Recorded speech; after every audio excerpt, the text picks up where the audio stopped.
बहुत जल्दी तो नहीं है ना भी आप लोगों को है? साथियों, जब से लॉकडाउन हुआ लगभग 16-18 महीने से बड़े पैमाने पर हम जुल्म जास्ती के शिकार हुए। आज़ादी के बाद कभी इस तरह के जुल्म जास्ती पिछड़े और दलित और अक़लियत के साथ नहीं हुई। जितनी जुल्म जास्ती पिछले साल, पिछले जून से लेकर के अब तक हुई, ऐसी कभी जुल्म जास्ती हम लोगों ने नहीं देखी। खास करके जो छोटी छोटी बच्चियों के साथ रेप हुआ, रेप के बाद पुलिस ने मुकदमा नहीं लिखा, मुकदमा लिखा तो मुलजिम पकड़े नहीं गए। हम लोग ये सोचते हैं कि पुलिस खराब है, शायद हमारे थाने का इंस्पेक्टर खराब होगा या सीओ खराब होगा या जिले का कप्तान खराब होगा, पैसे ले लिए होंगे इसलिए उसने नहीं पकड़ा, हमारी किस्मत खराब है। ये सारी चीज़ों को हम सोच करके रो करके घर में बैठ जाते हैं। हमारे बच्चों की हत्याएं होती हैं, हमारे घरों में, ज़मीनों में कब्जा होता है और हम रो करके आंसू पी करके रह जाते हैं। हम ये नहीं सोच पाते हैं कि आखिर क्यों ऐसा होता है। अभी जब मैं पिछले महीने आपके बलिया में आया था तो भी इन बातों की तरफ मैंने आपका ध्यान आकर्षित करने की कोशिश की थी कि आखिर जो थाने का इंस्पेक्टर है, जिले का कप्तान है या जिले का कलेक्टर है, वो किसकी सुनता है? हमारी नहीं सुनता, हमारा मुकदमा नहीं लिखता। जो हमें मारता पीटता है, जो हमारे बहन बेटियों के साथ रेप करता है, वो पकड़े नहीं जाते हैं। इसके पीछे कारण क्या है? अगर हम कारण पर चले जाएं तो हम समस्या का समाधान कर सकते हैं। मैं आपसे भी एक सवाल करता हूं कि जरा ध्यान से सोचिए कि थाने का इंस्पेक्टर या जिले का कप्तान या जिले का कलेक्टर उसी की सुनता है क्या जिसको वोट दे करके हम जिताते हैं? और अगर उसी की सुनता है जिसको वोट दे करके हम जिताते हैं तो गलती किसकी है? हमारी। अगर हम ये समझ जाएं कि गलती कहाँ है तो हम गलती को सुधार कर सकते हैं। जब हम गलती को समझ नहीं पाते, ये कहते हैं कि इंस्पेक्टर खराब है, कप्तान खराब है या हमारी किस्मत खराब है, तो हम कभी उस गलती के बारे में ना सोचते हैं और जब सोचते नहीं हैं तो उसको कभी ठीक करने के बारे में भी हम उपाय नहीं सोचते। अगर ये बात हमारे अच्छी तरह से समझ में आ जाए कि थाने का इंस्पेक्टर, जिले का कप्तान, जिले का कलेक्टर उसी की सुनता है जिसको वोट दे करके हम जिताते हैं, तो वोट दे करके तो हमने जिताया है। सीतापुर में पिछले 2 महीने पहले एक 9 साल की बेटी के साथ रेप हुआ। शरीर का कोई अंग सुरक्षित नहीं रहा उसका। सुषमा मौर्य जी उसके पास गए थे। उसके 3 महीने पहले भी सीतापुर में एक बेटी के साथ रेप हुआ और दोनों मौर्य समाज की बेटी थी। मैंने वहां के एक अधिकारी से बात की कि आपके पास बहन बेटियां नहीं हैं क्या? आपको नहीं लगता कि छोटी छोटी बेटियों के साथ रेप होता है और आप कार्रवाई नहीं करते हो एक जिम्मेदार पद में रह करके? तो उस अधिकारी ने मुझसे कहा कि हम भी बहन बेटी वाले हैं कुशवाहा जी, हम कार्रवाई करना चाहते हैं, लेकिन आपके लोगों ने ऐसे लोगों को जिता करके भेजा है कि जब इंस्पेक्टर कार्रवाई करना चाहता है तो वो इंस्पेक्टर को फोन करके कहता है कि इंस्पेक्टर साहब अगर थाने में रहना है तो चुपचाप रहो, नहीं तो ट्रांसफर करा देंगे। जब जिले का कप्तान चाहता है कि मैं कार्रवाई करूं तो उसको भी किसी मंत्री का फोन पहुंच जाता है। जिताया तो हम लोगों ने उसको है जिसके रिश्तेदार ने हमारी बहन बेटी के साथ रेप किया। जिताया तो हमने उस आदमी को है जिसके आदमी ने हमारे बच्चे को मारा है। तो दोष कहाँ है पुलिस वाले का? दोष तो हमारा है।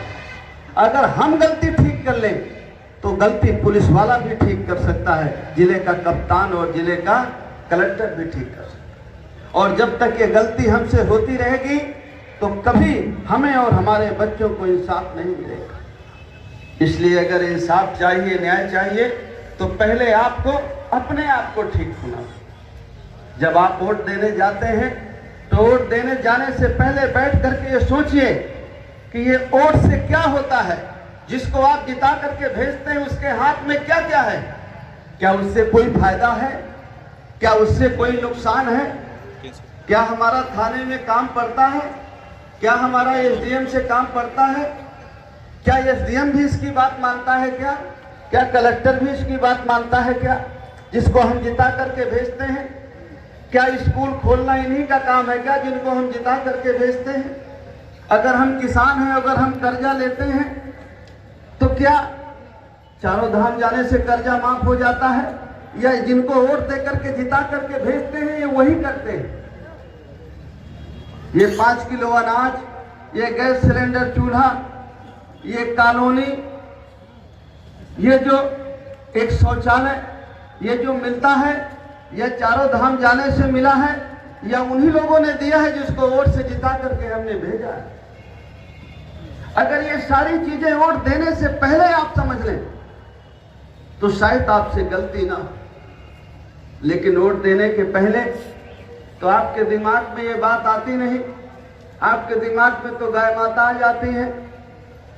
अपना घर बनाने की बात सोचते हैं, पहले सोचते हैं कि जो भगवान सबका घर बनाता है, सबका मालिक है, उससे भी बड़े आप हो जाते हैं, उसका घर बनाने के बारे में आप सोचने लगते हैं। वोट देने के पहले ही आपको सोचना है कि जिसको हम देने जा रहे हैं, जिसको जिताने जा रहे हैं, जिसको राजा बनाने जा रहे हैं, जिसको गद्दी सौंपने जा रहे हैं, उसके हाथ में क्या क्या है। अगर ये बात समझ में आ जाए तो ये जो हमारे नौजवान बच्चे हैं जो आज बेरोजगार घूम रहे हैं, इनकी भी किस्मत बदल जाए और आपकी भी किस्मत बदल जाए। लेकिन ये बात आपको समझ में आए तब।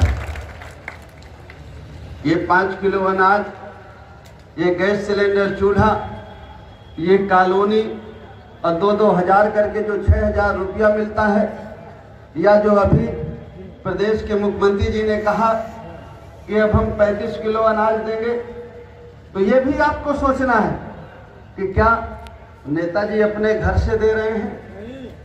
ये 35 किलो अनाज जो तेल देने की बात हो रही है, 1 किलो दाल देने की बात हो रही है, गैस सिलेंडर चूल्हा जो दिया गया, क्या नेताजी अपने घर से देते हैं।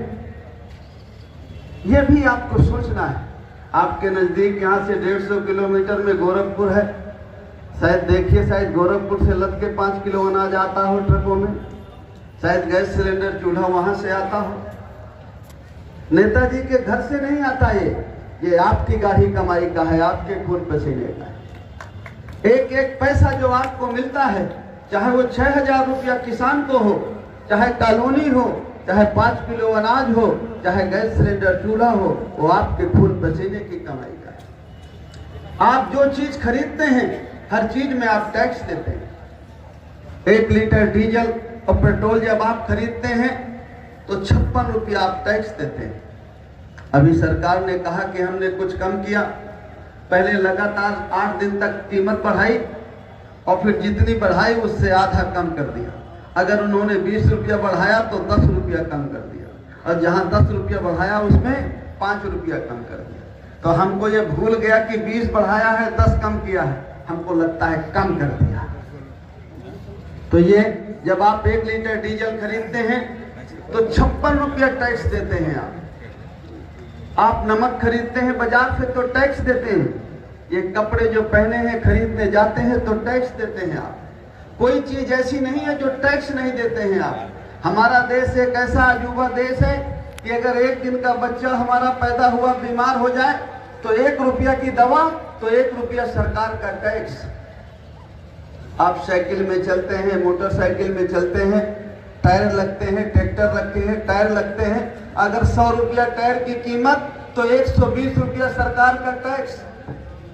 और ये सारा टैक्स का पैसा सरकारी खजाने में जमा होता है, और सरकारी खजाने की मालिक सरकार होती है जो आपके वोट से चुनी जाती है। और फिर सरकारी खजाने से आपको 5 किलो अनाज, गैस सिलेंडर चूल्हा, कॉलोनी, ये जो सरकार जिसको वोट दे करके बनाते हैं वो आपको देता है। पैसा उसका नहीं है, पैसा आपका है, खून पसीने की कमाई का पैसा है, आपकी ओर से वो सरकार में गया है, लेकिन मालिक वो है और कटोरा आपके हाथ में वो दे देते।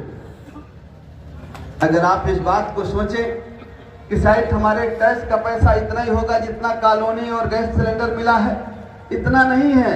आप अगर 100 रुपया टैक्स देते हैं तो 10 रुपया आपको मिलता है, 90 रुपया किसी और चीज में खर्चा हो जाता है। बाकी जो 90 रुपया बचता है उसमें सिपाही से लगा के कप्तान तक का वेतन आपके खून पसीने की कमाई से दिया जाता है। चपरासी से लेकर कलेक्टर तक का वेतन आपके टैक्स के पैसे से दिया जाता है। ये जो स्कूल कॉलेज खुलते हैं वो आपके टैक्स के पैसे से बनते हैं। ये जो सड़कें बनती हैं, बिजली लगती है, ये आपके टैक्स के पैसे से बनती हैं। उसके बाद भी पैसा बचता है, उसके बाद जो पैसा बचता है उस पे नेताजी का हेलीकॉप्टर उड़ता है, नेताजी का जहाज उड़ता है, नेताजी का बंगला बनता है, नेताजी की सुरक्षा में खर्चा होता है। नेताजी के बदौलत आपका घर नहीं चलता, आपके बदौलत नेताजी का घर चलता है। और आपको लगता है कि नेताजी ने कॉलोनी दे दिया, नेताजी ने 6000 रुपया दे दिया तो नेताजी ने बड़ा पैरोकार कर दिया। नेताजी आप पर जिंदा है, आप नेताजी के बदौलत जिंदा नहीं। अगर आपको टैक्स देना बंद कर दिया जाए तो जितने मंत्री जी लोग हैं उनका किसी का ना हेलीकॉप्टर उड़ेगा और न किसी की गाड़ी चल पाएगी, पेट्रोल और डीजल ही नहीं कर पाएगा। इसलिए अगर आप चाहते हैं कि जो आप अपना टैक्स देते हैं उस टैक्स में भी कमी आए और जितना आप देते हैं उसमें अगर पूरा ना आपके विकास में आपके और आपके बच्चों पर खर्च हो तो कम से कम आधा जरूर आपके ऊपर खर्च हो, आधा कहीं और खर्च हो जाए। लेकिन अभी तो आपके ऊपर से 10 रुपया खर्च होता है। अगर आप 100 जमा करते हैं तो 10 आप पर खर्चा होता है, बाकी 90 कहीं और उड़ा दिया जाता है, 100 आराम में उड़ा दिया जाता है। इसलिए आपको ये सोचने की और संकोच करने की जरूरत नहीं है, एहसान मानने की जरूरत नहीं है कि 2-2 हजार करके 6000 मिल गया, इसके पहले तो कभी मिला नहीं। अकेले डीजल और पेट्रोल से सरकार ने 24 लाख करोड़ रुपया कमाया है। अकेले डीजल और पेट्रोल से हमारे देश की सरकार ने 24 लाख करोड़ रुपया कमाया है। और किसानों को जो 2-2 हजार करके 6000 दिया है वो पूरा 1 लाख करोड़ दिया है। 24 लाख करोड़ लूटा और दिया कितना? 1 लाख करोड़। हमको समझ में आता है कि हमको 2-2 हजार करके 6000 दे दिया, बहुत दे दिया। 7 साल पहले डीजल की कीमत कितनी थी और आज कितनी डीजल की कीमत है? 60,000 लेके आपको 6,000 दे दिया तो आप बहुत खुश हैं, लेकिन आपको ये ध्यान नहीं है कि 60,000 हमारे चले गए। गैस सिलेंडर और चूल्हा जब आपको मिला तो उसकी कीमत बामुश्किल 2,500 रुपए थी और 6 साल पहले गैस सिलेंडर कितने का भरता था? 300 का भरता था, 350 का 400 मान लो। और आज कितने का भरता है? 1,000 का। कितना ज्यादा हुआ? 600। एक महीने में एक सिलेंडर तो लगता है कि नहीं? लगता है। हमारी बहनें बैठी हुई, लगता है कि नहीं? लगता है। तो एक साल में 12 सिलेंडर लगे, हर महीने में 600 ज्यादा लगे तो 1 साल में कितने लगे? 7200। 7,200।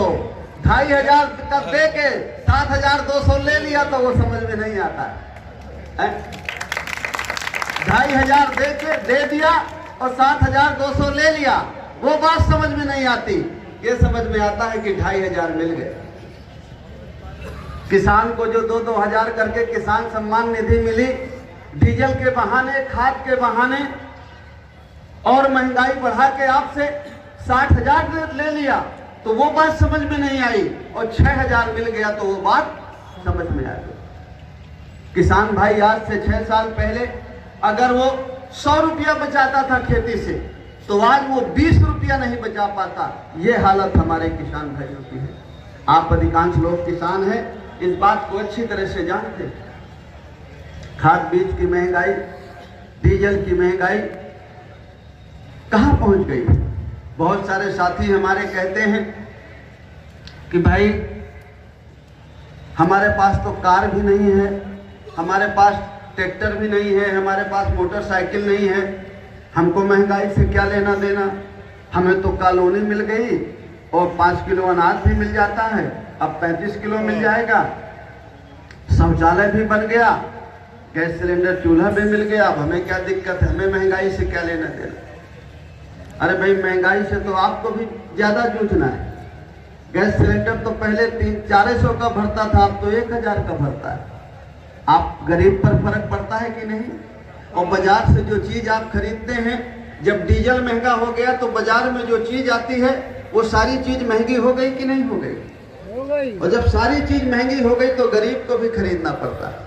कोई चीज ऐसी नहीं है कि कपड़े से लगा के, दवा से लगा के, मसाले से लगा के, कोई चीज ऐसी है नहीं है जिसका रेट 2 गुना नहीं हो गया। लेकिन तरह तरह के लोग हैं